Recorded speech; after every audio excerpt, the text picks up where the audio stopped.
Coming back to you one more time. Got the dishwasher fixed. As you can tell and hear, it is working. The problem was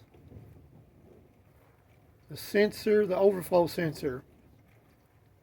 It's on the bottom of the dishwasher. Take that bottom off, and I just took the styrofoam out and left it out.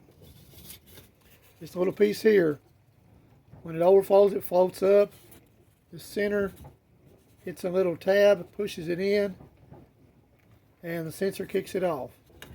And I think it got warped and was just sticking in place because no matter how dry it wasn't working anymore.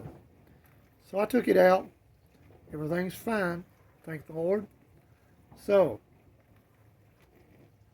just wanted to throw this third quick video in. Y'all have a blessed day.